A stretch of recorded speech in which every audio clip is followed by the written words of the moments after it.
नमस्ते साथीहरू, नेपाली कथामा तपाईलाई स्वागत छ। मेरो नाम सोनम हो। मेरो भाइको मृत्युको समयमा मेरी भाउजू 3 महिनाकी गर्भवती थिइन्। मेरो भाइ बितेपछि आमाको व्यवहार पूर्ण रूपमा परिवर्तन भयो। उनी हरेक सानो कुरामा भाबीलाई जिस्क्याउने गर्थिन् र हैरान गर्थिन्। प्राय भाबी भन्थे, मलाई यति धेरै यातना नदेऊ, नत्र भगवानले एक दिन तिम्री छोरीलाई पनि यस्तै पीडा दिनुहुनेछ। म त्यतिबेला कुमारी थिएँ र भाबीको कुरा सुनेर मलाई डर लाग्थ्यो। एक दिन घरको वातावरण यति बिग्रियो कि भाबीको स्वास्थ्य अचानक बिग्रियो र त्यो दुःखद घटनाले सम्पूर्ण परिवारबाट खुसी खोस्यो। 1 वर्षपछि जब मैले त्यो रात विवाह गरेँ, मलाई भाबीले भनेको कुरा बारम्बार याद आयो। तर यो कथा धेरै पहिले सुरु हुन्छ। मेरो भाइ भूपेन्द्र 35 वर्षका थिए, तर उनले अझै विवाह गरेका थिएनन्। जब म र आमा विवाहको बारेमा छलफल गर्थ्यौं, उनी मुस्कुराउँदै भन्थे, पारिवारिक अवस्था पूर्ण रूपमा मिलोस्, त्यसपछि म विवाह गर्नेछु। परिस्थितिलाई सम्हाल्न सङ्घर्ष गर्दै जाँदा उनी बुढो हुँदै गए। म उनीभन्दा 13 वर्ष कान्छी थिएँ र अहिले 29 वर्षकी थिएँ। आमा मेरो विवाहको बारेमा चिन्तित थिइन्, तर मेरो सपना फरक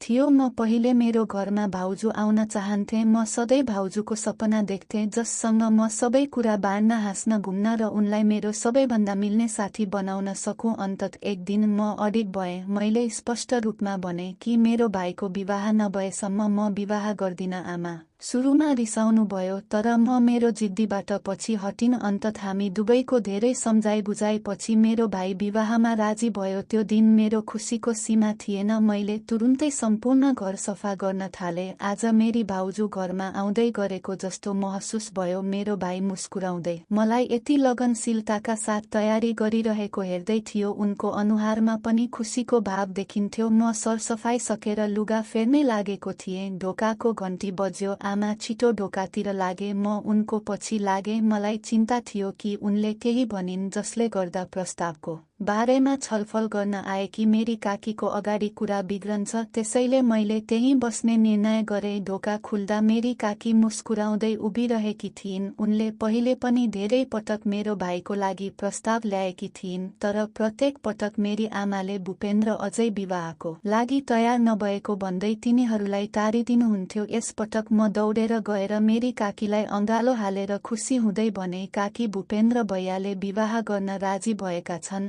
अब मलाई छिटो एउटी असल भाउजू खोज्नुहोस्। मेरो खुसी देखेर मेरी काकी हाँसिन्। बरन्डामा बसिरहेको मेरो भाइ पनि हामीलाई हेरेर मुस्कुराइरहेकी थिइन्। केही समयपछि मेरी काकीले आफ्नो पर्सबाट केटीहरूको धेरै तस्बिरहरू निकालेर आमालाई दिइन्। आमाले प्रत्येक तस्बिरलाई ध्यानपूर्वक हेर्न थालिन्। म उनको छेउमा बसे। त्यसपछि मेरो नजर एउटा तस्बिरमा पर्यो। मलाई त्यो केटी धेरै मन पर्यो। मैले तुरुन्तै फोटो उठाएँ र मेरो भाइलाई देखाएँ र मुस्कुराउँदै भने, भैया, मलाई यो भाबी मात्र मन पर्छ। मेरो कुरा सुनेर आमाले अर्को फोटो उठाउनु भयो र भन्नुभयो, मलाई यो केटी धेरै मन पर्छ। मैले देखेँ कि उनी साधारण देखिने केटी थिइन् जसलाई सरलता मन पर्थ्यो। आमाले भन्नुभयो, हेर त, उनी टाउकोमा दुपट्टा लिएर कसरी बसिरहेकी छिन्। उनी धेरै संस्कारी र घरेलु देखिन्छिन्। मलाई उनी जस्तै बुहारी चाहियो। मैले पनि मुस्कुराउँदै भने, तर मलाई पहिलो नै मन पर्छ। त्यसपछि आन्टीले हाँस्दै भनिन्, तिमी दुवै किन निर्णय गर्दैछौ? आखिर भूपेन्द्रले बिहे गर्नुपर्छ, निर्णय उसले लिनेछ। आन्टीले दुवै फोटो भाइको हातमा राखिन्। भाइले पहिले एउटा फोटो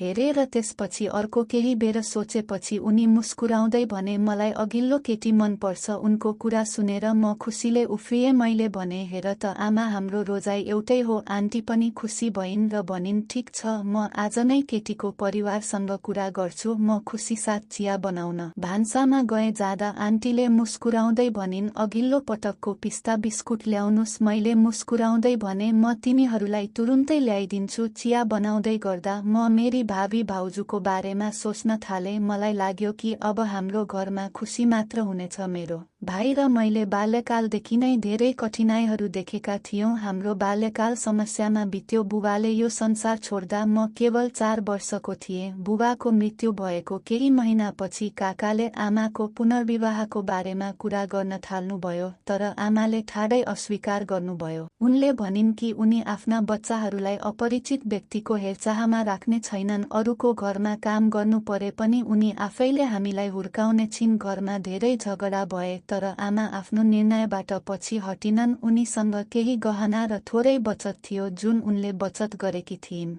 अन्तत उनले मेरो भाइ र मलाई अर्को सहर लगिन्, एउटा सानो घर भाडामा लिइन् र नयाँ जीवन सुरु गरिन्। आमाले आमा र बुबा दुवैको रूपमा आफ्नो कर्तव्य पूरा गरिन्। मेरो भाइले 12 कक्षासम्म पढ्यो, त्यसपछि आमाले उसलाई आफ्नो सबै बचत दिएर भनिन्, अब छोरा आफ्नो खुट्टामा उभि, किनकि मसँग तिमीलाई थप शिक्षा दिन पैसा छैन। मेरो भाइले एउटा सानो होटल सुरु गर्यो। बिस्तारै उनको कडा परिश्रम रंगियो र त्यो होटल राम्रो रेस्टुरेन्टमा फस्टाउँदै गयो। भगवानको कृपाले व्यवसाय फस्टाउँदै गयो। धेरै कर्मचारीहरूले पनि काम गर्न थाले। अब हाम्रो घर कुनै पनि अभावबाट मुक्त छ। यो सबै सोच्दै मैले चिया बनाएँ र मेरी काकीको अगाडि पिस्ता बिस्कुट राखिदिए। मेरी काकीले चिया पिएर गइन्। भोलिपल्ट केटीको परिवारले प्रस्ताव स्वीकार गरेको र हामीलाई केटीलाई भेट्न आफ्नो घरमा निम्तो दिएको कारणले गर्दा उनी मिठाई माग्दै फर्किन्। यो सुनेर म धेरै खुसी भएँ। भोलिपल्ट हामी तीनैजना तयार भएर केटीको घर गयौँ। आमाले मलाई उनीसँग जानबाट रोक्न खोजिन् तर मैले उनको कुरा सुनिन्। म कुनै पनि हालतमा मेरी भावी भाउजूलाई भेट्ने अवसर गुमाउन चाहन्नथे। म तयार भएर बस्ने पहिलो व्यक्ति थिएँ। घरबाट निस्कनु अघि आमाले भगवानलाई नमन गर्नुभयो र मेरो भाइको निधारमा तिलक लगाउनुभयो। म छिट्टै जान जिद्दी गरिरहेँ। हामी आइपुग्दा केटीको परिवारले हामीलाई धेरै सम्मानका साथ व्यवहार गरियो। हाम्रो परिवारको बारेमा सबै कुरा थाहा पाएपछि पनि उनीहरूले आपत्ति जनाएनन्। आमाले उनीहरूबाट केही पनि लुकाइनन्। उनले कसरी एक्लै आफ्ना बच्चाहरूलाई हुर्काएको स्पष्ट रूपमा वर्णन गरिन्। केटीका आमा बाबुले मुस्कुराउँदै भने कि भूपेन्द्र आफ्नै खुट्टामा उभिएकोमा उनीहरू धेरै खुसी छन्। उनकी छोरी सुरक्षित हातमा हुनेछिन्। केही समयपछि भाउजू हाम्रो अगाडि देखा परिन्। उनी तस्बिरमा देखिएकी भन्दा पनि व्यक्तिगत रूपमा सरल देखिन्थिन्। उनको कुरा सुनेर मलाई लाग्यो कि उनी पनि हामी जस्तै छिन्। आमाको अनुहारमा राहतको भाव देखा पर्यो। त्यही दिन विवाहको तयारी भयो र दुवै परिवारमा विवाहको तयारी सुरु भयो। चाँडै विवाहको दिन आयो। हामीले भाबीलाई ठूलो आशाका साथ घर ल्यायौँ। मेरो भाइको विवाहमा मैले धेरै रमाइलो र हाँसो गरेँ। हाम्रा धेरै कम आफन्तहरू थिए तर भाबीको परिवारले हामीलाई कहिले एक्लो महसुस गर्न दिएनन्। उनीहरूले विवाहको हरेक पक्षमा हामीलाई पूर्ण रूपमा समर्थन गरे। घर खुसीले भरियो। ढोलकको आवाज गुन्जियो र सबैले सँगै गाए। ती दिनहरूमा मैले एउटा केटाले बारम्बार मलाई हेरिरहेको देखेँ। सुरुमा मैले यसलाई बेवास्ता गरेँ तर केही समयपछि एक सानी केटी खाम लिएर मेरो नजिक आइन्। मैले उनलाई सोधेँ, कसले मलाई यो दियो? उनले टाढा उभिरहेको केटालाई औँल्याइन्। मैले पहिलो पटक उसलाई नजिकबाट हेरेँ। ऊ धेरै राम्रो व्यवहार गर्ने र शान्त देखिन्थ्यो। सायद ऊ भाबीको आफन्त मध्ये एक थियो। म विवाहको तयारीमा यति व्यस्त थिएँ कि मसँग खाम खोल्ने समय पनि थिएन। मैले यसलाई मेरो पर्समा राखेँ र काममा फर्किएँ। सबै अनुष्ठानहरू पूरा भएपछि हामीले भाबीलाई बिदाई गर्यौं र उनलाई घर ल्यायौं। घर नयाँ जीवनले भरियो। भाबी धेरै मिलनसार थिइन्। केही दिनमै यस्तो महसुस भयो कि उनी सधैँ परिवारको एक हिस्सा थिइन्। उनी मलाई बजारमा साथ दिन्थिन्, मसँग धेरै कुरा गर्थिन् र मलाई नयाँ कुराहरू सिकाउँछिन्। म पनि उनलाई भाबी मात्र होइन तर मेरो सबैभन्दा मिल्ने साथी मान्न थाले। मेरो भाइ पनि उनीसँग धेरै खुसी थियो। तर बिस्तारै मैले आमाको स्वभावमा परिवर्तन देख्न थाले। पहिले उनी सधैँ आफ्नो भाइसँगै हुन्थे तर अब उनी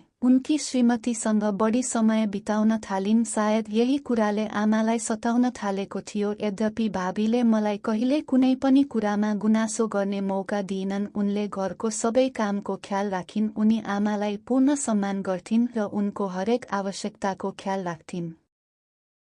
तैपनि आमा कहिलेकाहीँ बिना कारण भन्नुहुन्थ्यो कि यो केटी धेरै बुद्धिमानी छिन्, मैले उनको हरेक चालमा नजर राख्नुपर्छ। मलाई उनको त्यस्ता कुराहरू सुन्न मन परेन तर म चुप लागेर बसे। 1 महिना बित्यो। त्यसपछि भाबीका आमा बाबुले हामीलाई खानाको लागि निम्तो दिनुभयो। आमाले जान अस्वीकार गर्नुभयो तर मेरो भाइ र म भाबीसँगै गयौं। त्यहाँ पुगेपछि मेरो नजर त्यही केटामा पर्यो जसले मलाई खाम दिएको थियो। मैले उसलाई देख्ने बित्तिकै मलाई याद आयो कि मैले त्यो खाम अझै खोलेको थिइनँ। ऊ मलाई हेरेर हल्का मुस्कुरायो। उसको आँखाले जवाफको प्रतीक्षा गरिरहेको जस्तो देखिन्थ्यो, मानौ त्यो अपेक्षामा खाना खाइसकेपछि म हात धोएर घर फर्किरहेको थिएँ। त्यतिबेला उसले बिस्तारै मेरो नाम बोलायो। म रोकिएँ। ऊ मेरो अगाडि लागि आयो र भन्यो, के तिमीलाई थाहा छ प्रतिक्रियाको लागि पर्खनु कति गाह्रो छ। मैले हिचकिचाएँ। मलाई माफ गर्नुहोस्, मैले तिम्रो खाम अहिलेसम्म खोलेको छैन। ऊ एकछिन चुप लाग्यो, त्यसपछि मुस्कुराउँदै उसले भन्यो, यसले केवल भन्यो म तिमीलाई मन पराउँछु र यदि तिमीलाई पनि त्यस्तै लाग्छ भने म तिम्रो जवाफको लागि पर्खनेछु। उसको कुरा सुनेर मेरो मुटु छिटो धड्कन थाल्यो। सत्य यो थियो कि मैले उसलाई पहिलो पटक देखेदेखि नै मन पराउँथे। म लज्जित भएँ र कम स्वरमा भने, यदि तिम्रो अपेक्षा सत्य हो भने मेरो जवाफ हो। त्यति नै बेला म तुरुन्तै त्यहाँबाट निस्किएँ र मेरी भाउजूसँग बस्न गएँ। केही दिनसम्म मैले उसँग धेरै कुरा गरिन, तर पुरै समय मैले उसको आँखाले मलाई खोजिरहेको महसुस गरेँ। घर फर्केपछि मैले मेरी भाउजूलाई उनको बारेमा सोधेँ। उनले मलाई उनको नाम प्रदीप भनिन्। उनी टाढाको नातेदार थिए, तर बाल्यकालदेखि नै उनका आमाबाबुले उनलाई आफ्नै छोरा जस्तै हुर्काएका थिए, किनकि उनले सानै उमेरमा आफ्ना आमाबाबु गुमाइसकेका थिए। मेरी भाउजूले उनको धेरै प्रशंसा गर्नुभयो। उनको कुरा सुनेर उनीप्रतिको मेरो सम्मान र स्नेह अझ बढ्यो। केही दिनपछि मैले पहिलो पटक मेरी भाउजूको फोनमा प्रदीपसँग कुरा गरेँ र बिस्तारै हामी कुरा गर्न थाल्यौँ। बिस्तारै प्रदीप मेरी भाउजूलाई भेट्ने बहानामा हाम्रो घर आउन थाले र यस समयमा हामी भेट्न पनि थाल्यौँ। मेरी भाउजू मेरो सबैभन्दा मिल्ने साथी बनिन्, त्यसैले मैले उनीबाट प्रदीप प्रतिको मेरो मन लुकाइन। यो सुनेर उनी धेरै खुसी भइन्। उनी प्राय मजाक गर्दै मलाई उनको भावी भाउजू भनेर बोलाउँथिन्। एक दिन मेरी आमाले यो सुन्नुभयो। उनी धेरै दुखी भइन्। उनले मेरी भाउजूलाई गाली गरिन्, छोरीको मनमा यस्ता विचार नराख्न भनिन्। मेरी भाउजूले चुपचाप सुनिरहेकी थिइन्, आफ्नो बचाउमा एक शब्द पनि बोलिनन्। उनी सबै हेरिरहेकी थिइन्, तर बोल्ने साहस जुटाउन सकिनन्। त्यतिकैमा ढोकाको घन्टी बज्यो। आमालाई लाग्यो कि उनको भाइ फर्किएको छ, तर ढोका खोल्ने बित्तिकै त्यहाँ एक अपरिचित व्यक्ति उभिरहेको थियो। उसले आत्तिएर भन्यो कि भूपेन्द्र सडक दुर्घटनामा परेको छ र अस्पताल लगिएको छ। यो सुनेर हामी 3 जना अस्पताल हतारियौं। डाक्टरहरूले निरन्तर उसको उपचार गरिरहेका थिए। हामीले सधैँ प्रार्थना गर्यौं कि हाम्रो भाइ निको होस् र हामी कहाँ फर्कियोस्, तर भाग्यको अर्कै योजना थियो। आफ्नो उत्कृष्ट प्रयासका बावजुद पनि डाक्टरहरूले उसलाई बचाउन सकेनन्। हाम्रो भाइ गुमाउँदा हाम्रो संसार चकनाचुर भयो। भावी निराश भइन्। आमा र म पनि गहिरो आघातमा थियौं। यो कठिन समयमा भावीका आमाबाबुले हामीलाई पूर्ण रूपमा साथ दिनुभयो। प्रदीपले हामीलाई कुनै समस्या नहोस् भनेर विभिन्न घरायसी र व्यावसायिक कामहरू पनि सम्हाले। समय बिस्तारै बित्दै थियो, तर हाम्रो घरको खुसी हराएको जस्तो देखिन्थ्यो। मेरो भाइ बितेको लगभग 3 महिनापछि भावी गर्भवती भइन्। उनी बारम्बार अस्वस्थ महसुस गर्न थालिन्। सुरुमा त उनले यसलाई दुःख र थकान भनेर बेवास्ता गरिन्, तर जब उनको कमजोरी बढ्दै गयो, आमाले उनलाई डाक्टर कहाँ लैजानुभयो। जाँच गर्दा भावी गर्भवती भएको थाहा भयो। यो खबर सुनेर आमा आत्तिइन्। उनले समयको सही मूल्याङ्कन गर्न सकिनन्, त्यसैले उनी गलत निष्कर्षमा पुगिन्। मैले बारम्बार बुझाउने प्रयास गरेँ कि सत्य थाहा नपाई कसैलाई शङ्का गर्नु ठिक होइन, तर आमाले सुन्नु भएन। भावी धेरै दुखी भइन्। त्यसपछि केही समयपछि डाक्टरले सबै परीक्षणहरूको आधारमा स्पष्ट रूपमा भने कि गर्भावस्था उनको भाइ जीवित हुँदा भएको थियो र यसमा केही गलत थिएन। सत्य बाहिर आउँदा आमाले आफ्नो गल्तीलाई गहिरो रूपमा महसुस गरिन्, तर त्यतिन्जेलसम्म धेरै ढिलो भइसकेको थियो। निरन्तर शोक र कमजोरीले भावीलाई भित्रबाट भाँचिसकेको थियो। जब प्रसवको समय आयो, डाक्टरहरूले सक्दो प्रयास गरे, बच्चालाई सुरक्षित रूपमा बचाइयो, तर भावीको मृत्यु भयो। उनको मृत्युपछि सम्पूर्ण घर गहिरो आघातमा डुबेको थियो। डाक्टरहरूले नवजात शिशुलाई हाम्रो काखमा राखे। मैले उसलाई देख्दा मेरो आँखामा आँसु आयो। मलाई मेरी भाउजूले भनेको सबै कुरा याद आयो। मैले त्यो निर्दोष बच्चालाई अँगालो हाले। ऊ मेरो दाजु र भाउजूको अन्तिम सम्झना थियो। आमाले पनि उसलाई गहिरो माया गर्न थाल्नुभयो र हामीले उसलाई सँगै हुर्कायौं। केही समयपछि प्रदीपले आमालाई विवाहको लागि मेरो हात मागे। यसपटक आमाले कुनै प्रतिरोध बिना सहमति जनाए। प्रदीप र मेरो विवाह भएको थियो। हाम्रो विवाहको पहिलो रात आमाको स्वास्थ्य अचानक बिग्रियो। उनको फोन आउँदा प्रदीप र म उनको छेउमा हतारिए, तर धेरै ढिलो भइसकेको थियो। उनलाई ठूलो हृदयघात भएको थियो र डाक्टरहरूले पनि उनलाई बचाउन सकेनन्। त्यो दिन मैले जीवनको सबैभन्दा ठूलो पाठ सिकेँ। कहिले कसैमाथि अन्याय नगर्नुहोस्, किनकि पीडाले दीर्घकालीन प्रभाव पार्न सक्छ।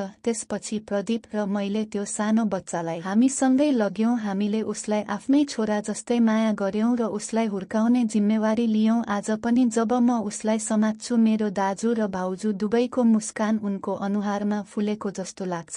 त्यसैले म आफैसँग यो वाचा गर्छु कि म यो बच्चालाई कहिल्यै कुनै हानि हुन दिने छैन र उसलाई सधैँ माया, सम्मान र सुरक्षित भविष्य दिनेछु। साथीहरू, कृपया हाम्रो कथा कस्तो लाग्यो हामीलाई कमेन्टमा बताउनुहोस्। यदि तपाईँ पहिलो पटक हाम्रो च्यानलमा आउँदै हुनुहुन्छ भने सब्स्क्राइब गर्न नबिर्सनुहोस्। धन्यवाद।